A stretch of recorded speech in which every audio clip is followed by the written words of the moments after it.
Hello बच्चों, आज का हमारा टॉपिक है नर्स्ट इक्वेशन। किसी एक सिंगल इलेक्ट्रोड का जो इलेक्ट्रोड पोटेंशियल होता है, इलेक्ट्रोड पोटेंशियल, उसको हम स्टैंडर्ड इलेक्ट्रोड पोटेंशियल कहते हैं। यदि हम 298 केल्विन पर वो मेजर कर रहे हैं और जो इलेक्ट्रोलाइट की कंसंट्रेशन है वो हमने 1 मोलर ली है। बट यदि हम कंसंट्रेशन को चेंज कर दें इलेक्ट्रोलाइट की, तो जो उसका इलेक्ट्रोड पोटेंशियल होता है इलेक्ट्रोड का, वो भी चेंज हो जाता है। नर्स्ट इक्वेशन हमें उसी इलेक्ट्रोड पोटेंशियल के बारे में, यानी एक इलेक्ट्रोड पोटेंशियल एट ए कंसंट्रेशन अदर देन 1 मोलर, वो हमें बताती है। क्योंकि एक इलेक्ट्रोड के इलेक्ट्रोड पोटेंशियल को जनरली हम रिडक्शन पोटेंशियल की टर्म में रिप्रेजेंट करते हैं, तो किसी एक इलेक्ट्रोड के लिए एक जनरल रिएक्शन हम लिख लेते हैं। Let Mn positive plus n electron it reduced into the metal atom M, where n is the number of electrons involved in the reaction. For this, the electrode potential is equal to the standard electrode potential, means electrode potential at 298 Kelvin and 1 atmospheric pressure, minus RT upon NF into Ln product, molar concentration of product, divided by molar concentration of reactant, where N is the natural log.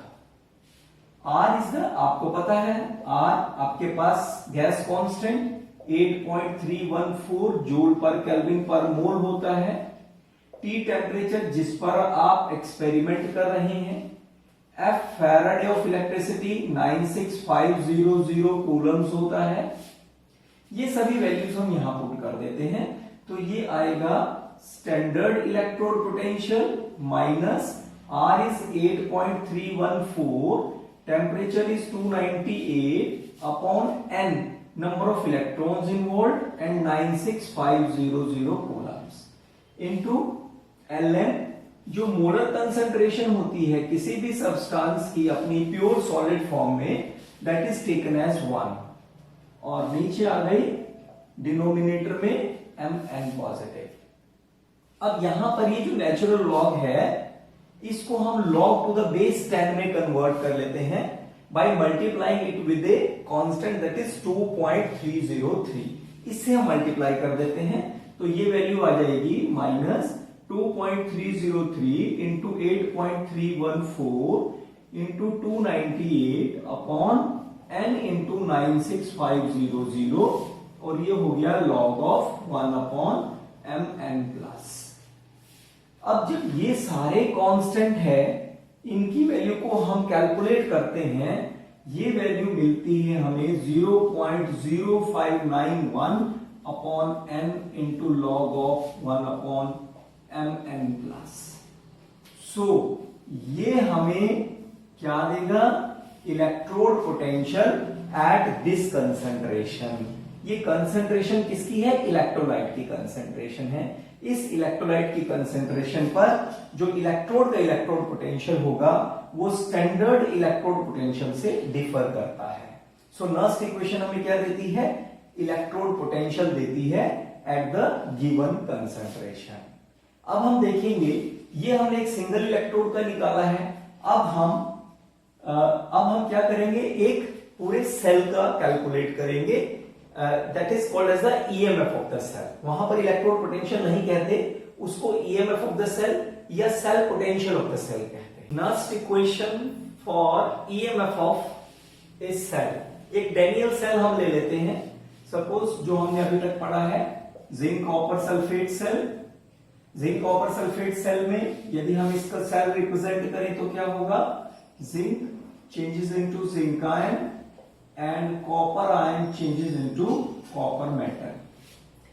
इसके लिए यदि हम EMF of the cell लिखें, EMF of the cell और cell potential of the cell, this is equal to standard EMF of the cell minus RT upon NF into log of natural log of product. यदि हमें product नहीं पता है तो इसके लिए हम क्या करेंगे, पहले ओवरऑल रिएक्शन लिख लेंगे। ओवरऑल रिएक्शन क्या होगा, zinc changes into zinc ion and copper ion changes into copper metal. तो यहां पर प्रोडक्ट क्या है, न्यूमरेटर में molar concentration of zinc ion, molar concentration of copper upon molar concentration of zinc and molar concentration of copper ion.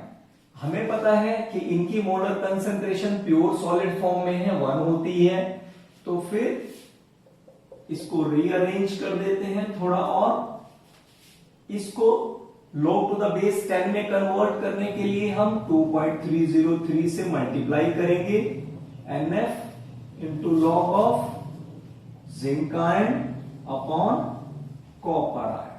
ये इनकी molar concentration आ गई, मतलब यहां जो हमें इलेक्ट्रोलाइट्स दे रखे हैं ये उनकी मोलर कंसेंट्रेशन है। उसी तरीके से जब हम इनकी वैल्यू पुट करेंगे R, T और F की, यानी 8.314, temperature 298 kelvin and is the number of electrons involve. इस रिएक्शन में 2 इलेक्ट्रॉन इन्वॉल्व है, इसमें भी 2 है, मींस 2 इलेक्ट्रॉन का लॉस हो रहा है और 2 का ही गेन हो रहा है। दैट इज व्हाई n कितना आ जाएगा 2 और F हो गया 96500 into log of molar concentration of zinc ion divided by molar concentration of copper ion. इस तरीके से जब हम इनकी वैल्यू यहां पर पुट करेंगे तो ये वैल्यू उसी तरीके से क्या आ जाएगी 0.0591 upon 2 into log of zinc ion upon copper ion.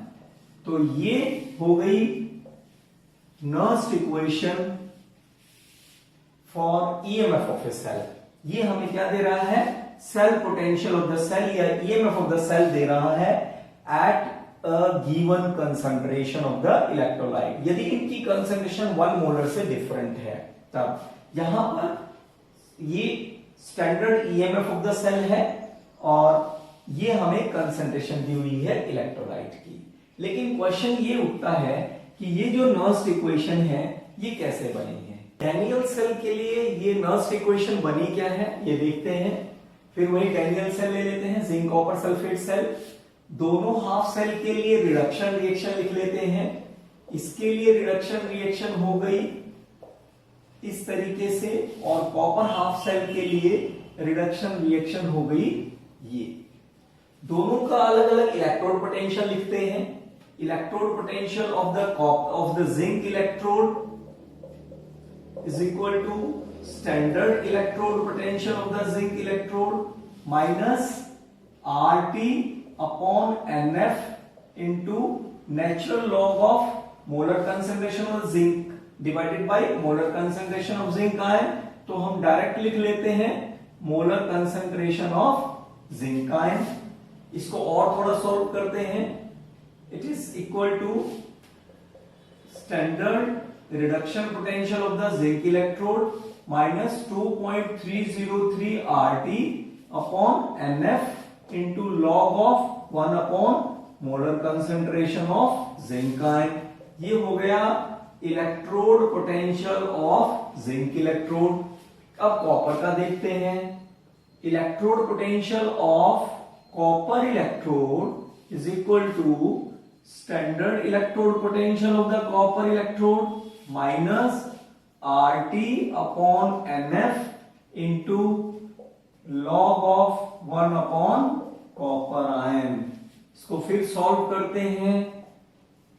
Electrode potential of the copper electrode equal to electrode potential standard electrode potential of the copper minus 2.303 RT upon NF into log of 1 upon copper ion.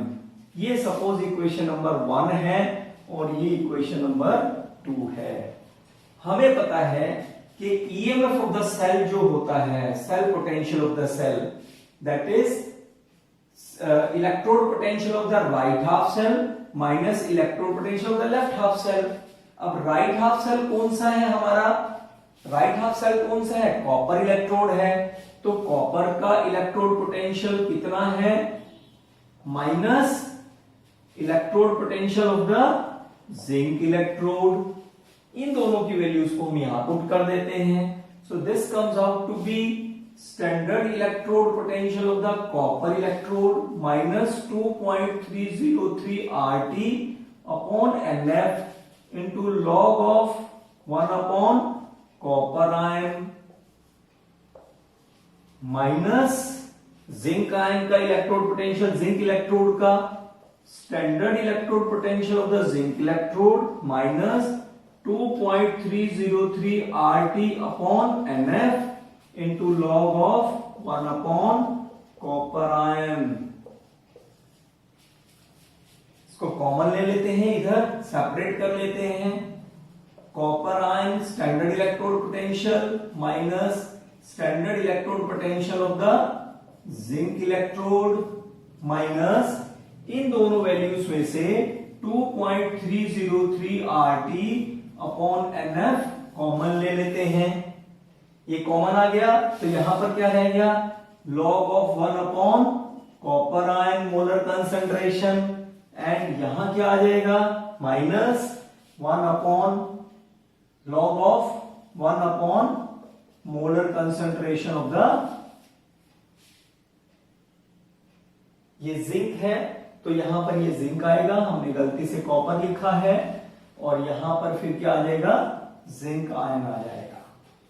ठीक है, तो इस तरीके से ये क्या हो गया, standard EMF of the cell हो जाएगी minus 2.303 RT upon NF and log m minus log n, यानी log m upon n, log of m upon n solve करेंगे तो ये आ जाएगा zinc ion upon copper ion.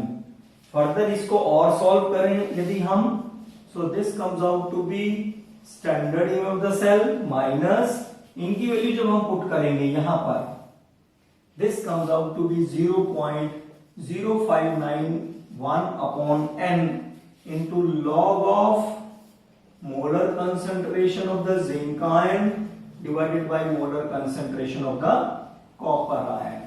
तो इस तरीके से ये हमें नर्स इक्वेशन मिल जाती है डेंडल सेल की। इस तरीके से ये इक्वेशन बनती है। यहां पर एक चीज ध्यान देने वाली बात है कि ये जो n है, these are the number of electrons involved in the reaction. यहां पर इस रिएक्शन में भी 2 इलेक्ट्रॉन इन्वॉल्व है, यहां पर भी 2 इलेक्ट्रॉन इन्वॉल्व है, तो यहां पर n हो जाएगा 2, और ये जो है जिंक आयन मोलर कंसंट्रेशन, वो कॉपर मोलर आयन कंसंट्रेशन, ये हमें क्या दिया होगा, concentration of the electrolyte. In case यदि इलेक्ट्रोलाइट्स हमारे पास सेल ही डिफरेंट हो, उस केस में हम सीधा जो नर्स इक्वेशन है वो कैसे लिख सकते हैं, अब हमें ये देखना है, क्योंकि हमें न्यूमेरिकल्स में उसी की जरूरत पड़ती है। एक और सेल जो हमें दिया हुआ है aluminium ion oxidise into aluminium ion और nickel ion reduced into the निकल। इसके लिए नर्स इक्वेशन क्या होगी, एक बार ये देख लेते हैं। ईएमएफ ऑफ द सेल लिखने के लिए हमें सबसे पहले क्या लिखना होगा, इसकी ओवरऑल रिएक्शन लिखनी होगी। यहां पर aluminium changes into aluminium ion और निकल आयन चेंजेस इनटू निकल। यदि हम ध्यान से देखें तो यहां एल्यूमिनियम आयन में ऑक्सीडाइज हो रहा है तो 3 इलेक्ट्रॉन लूज कर रहा है, बट जो निकल है उसकी रिडक्शन के लिए उसको 2 इलेक्ट्रॉन चाहिए। तो इसको बैलेंस करने के लिए, चार्ज को बैलेंस करने के लिए हम क्या करेंगे, यहां इसको 2 से मल्टीप्लाई कर देंगे। यदि 2 से मल्टीप्लाई किया तो यहां इसको 3 से मल्टीप्लाई करना होगा, फिर बैलेंस करें तो ये 2 हो गया और ये हमारा 3 हो गया। नाउ अब जो ईएमएफ है ऑफ द सेल वो क्या हो जाएगी, standard EMF of the cell. Standard EMF of the cell means the electrode potential, standard reduction potential of the nickel electrode minus standard reduction potential of the aluminium electrode minus RT upon NF into log of aluminium ion concentration. अब यहां पर स्टोइचियोमेट्रिक coefficient क्या है, 2 है, तो यहां से हमने इसकी पावर को रेज कर देना है।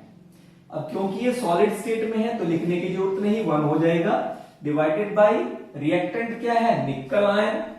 निकल आयन की स्टोइचियोमेट्रिक कोएफिशिएंट है 3, तो उससे हमने पावर को रेज कर देना है, इनटू एल्यूमिनियम, तो अगेन 1 हो जाएगा। अब इसको हम फिर चेंज कर सकते हैं, standard EMF of the cell minus 2.303 RT upon NF into log of molar concentration of aluminium ion square divided by molar concentration of nickel ion Q।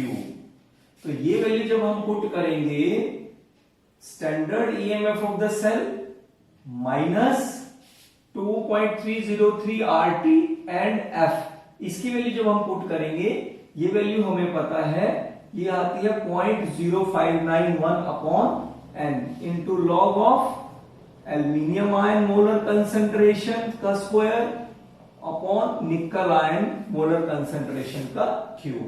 यहां पर फिर N कितना होगा, यहां कितने इलेक्ट्रॉन्स इन्वॉल्व हो गए इसमें, अब 6 इलेक्ट्रॉन, इसमें कितने इलेक्ट्रॉन इन्वॉल्व हो गए, 6 इन्वॉल्व हुए हैं। तो यहां पर जो N की वैल्यू है वो फिर क्या आ जाएगी, that comes out to be 6। तो इस तरीके से नर्स इक्वेशन के बेस पर जो न्यूमेरिकल्स होते हैं उनसे हम EMF of the cell calculate कर सकते हैं एट ए गिवन कंसंट्रेशन। यहां पर जो ये एल्यूमिनियम आयन लिखा है, ये क्या है, this is the molar concentration of this electrolyte, and nickel ion क्या है, ये कंसंट्रेशन होगी हमारे पास, molar concentration of nickel ion. तो इस तरीके से हम EMF of the cell calculate कर सकते हैं। एक सिंपल न्यूमेरिकल नर्स्ट इक्वेशन पर, calculate the electrode potential of copper wire dipped in 0.1 molar copper sulphate solution at 25 degree Celsius. और जो कॉपर का स्टैंडर्ड इलेक्ट्रोड पोटेंशियल है वो दे रखा है 0.34 वोल्ट। अब हमें पता है कॉपर पर रिडक्शन होती है, प्लस है वैल्यू, तो इसका मतलब ये क्या होगा, स्टैंडर्ड रिडक्शन पोटेंशियल होगा। तो लिख लेते हैं, standard reduction potential of the copper electrode is 0.34 volt.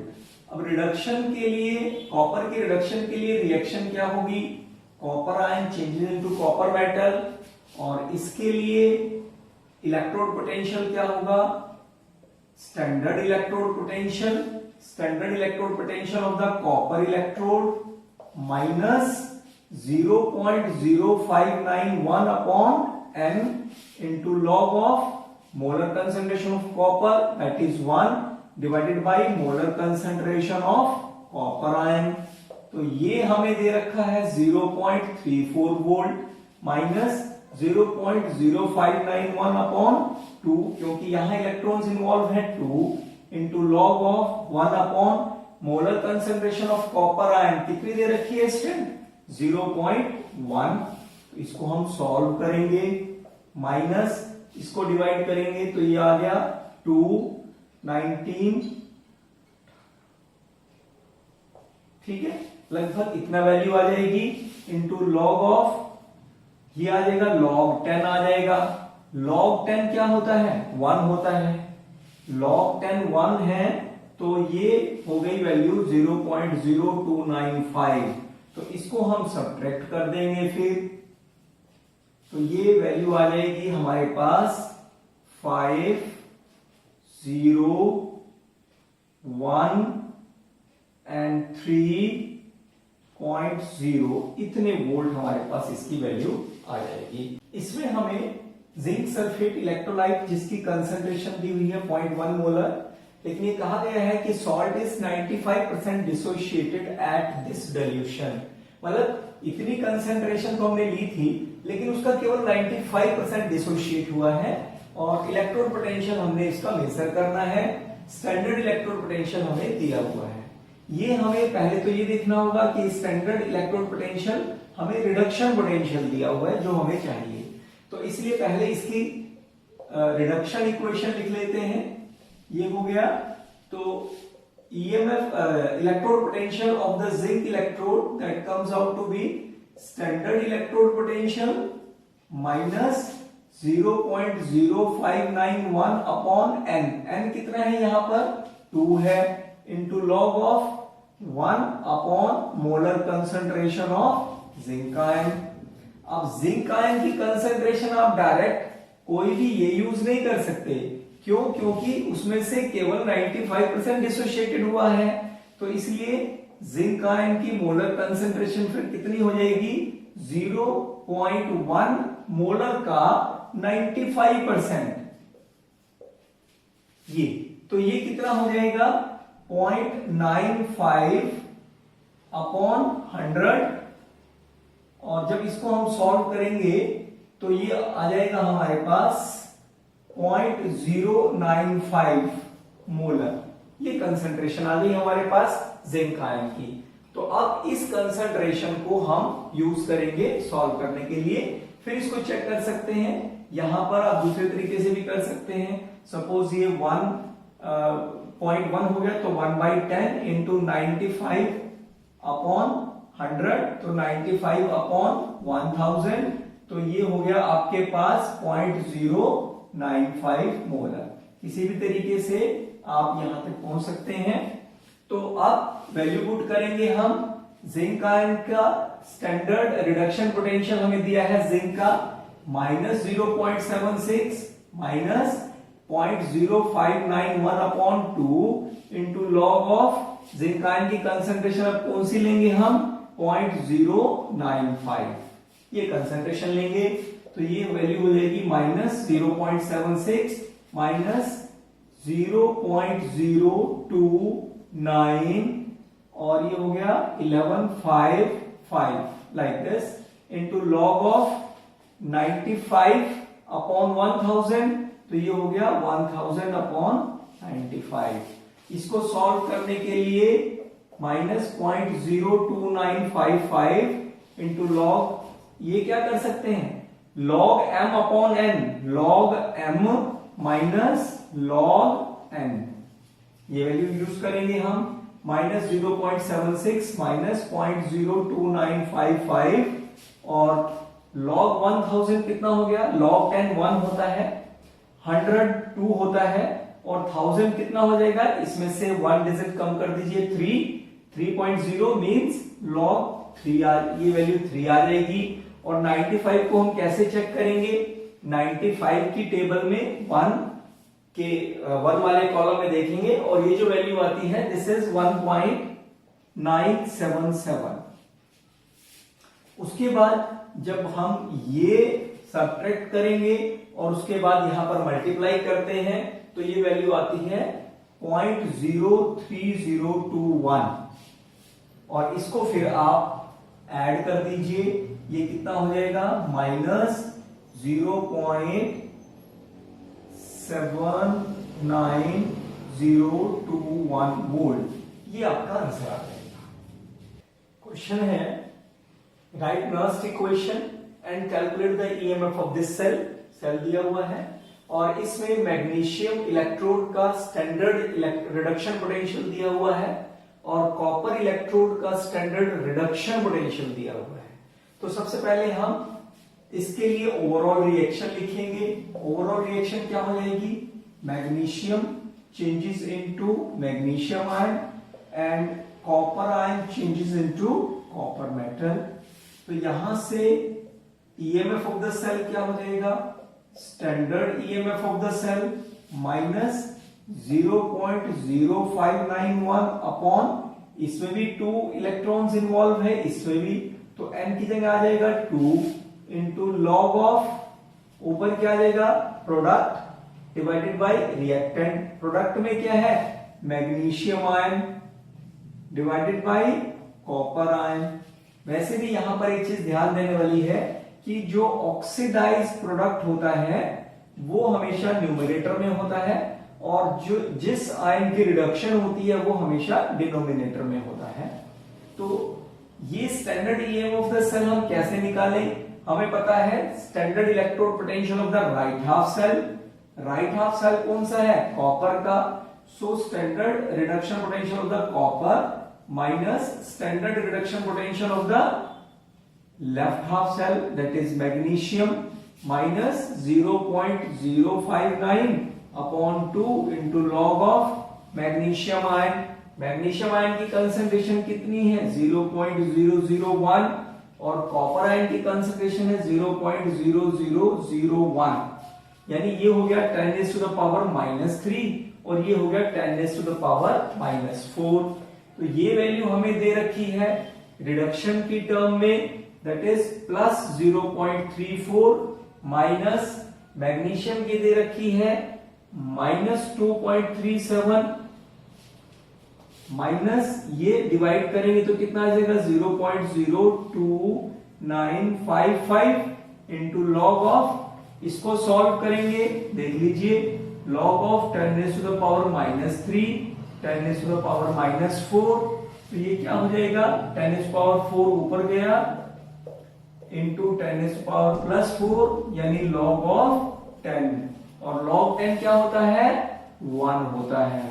तो ये माइनस माइनस प्लस हो गया, तो ये वैल्यू इसमें हम ऐड कर देंगे, ये वैल्यू आ जाएगी 7.2, ये प्लस में इतनी वैल्यू आ गई माइनस 0.02955, क्योंकि log 10 क्या होता है 1 होता है। अब ये वैल्यू इसमें से हम सब्ट्रैक्ट कर देते हैं, ये वैल्यू सब्ट्रैक्ट कर देते हैं, इसको और आप छोटा कर लीजिए बेशक, यहां पर इसको छोड़ दीजिए, ऐसे कर सकते हैं। तो ये वैल्यू आ जाएगी 5, 0 और 8 देन 6.2 वोल्ट, ये इतना हमारा इसका आंसर आ जाएगा। इस न्यूमेरिकल में हमने लास्ट इक्वेशन निकालनी है, लेकिन हमें जो एक इलेक्ट्रोड दिया गया है वो स्टैंडर्ड हाइड्रोजन इलेक्ट्रोड है। तो सबसे पहले हम इसकी ओवरऑल रिएक्शन लिखेंगे। ओवरऑल रिएक्शन क्या है, tin changes into tin ion and hydrogen ion changes into the hydrogen gas. इसको बैलेंस करेंगे तो ये 2 हो जाएगा, rest all are same. Then जो ईएमएफ ऑफ द सेल होगा that is equal to standard EMF of the cell minus 0.0591 upon 2 into log of molar concentration of tin ion into molar concentration gas है, तो हम इसको क्या लिखेंगे pressure की term में, एक बार ऐसे ही लिख देते हैं, अदरवाइज ये प्रेशर की टर्म में लिखा जाता है, और divided by molar concentration of tin, ये 1 हो जाएगा इंटू एच आयन, और स्टोइचियोमेट्रिक कोएफिशिएंट से हम यहां पर 2 करेंगे। ध्यान रखना ये जो मोलर कंसंट्रेशन हाइड्रोजन हमने लिखा है ये प्रेशर की टर्म में लिखा जाता है, रादर आप चाहें तो इसको ऐसे भी लिख सकते हैं H2, ऐसे भी लिख सकते हैं। और standard EMF of the cell फिर कैसे आएगा, standard EMF of the cell is equal to right half cell का electrode potential that is minus left half cell का standard reduction potential minus 0.0591 upon 2 into log of tin ion की molar concentration हमें दे रखी है 0.050 upon H ion की molar concentration है 0.2, square हो जाएगा into partial pressure of hydrogen gases 1 bar, that is 1, लिखने की भी आवश्यकता नहीं है। तो स्टैंडर्ड हाइड्रोजन का जो इलेक्ट्रोड पोटेंशियल होता है that is taken as 0 minus tin का कितना है, ये हमें रिडक्शन की टर्म में दिया हुआ है minus 0.14 minus 0.0295 into log of, इसको सॉल्व कर लेते हैं, लॉग ऑफ 0.05, ये कितना हो गया 5 इंटू 10 टू द पावर -2, और ये है आई थिंक दिस इज 0.02, तो ये हो जाएगा 0.0004 means log of 5 into 10 to the power -2 upon 4 into 10⁻⁻⁴।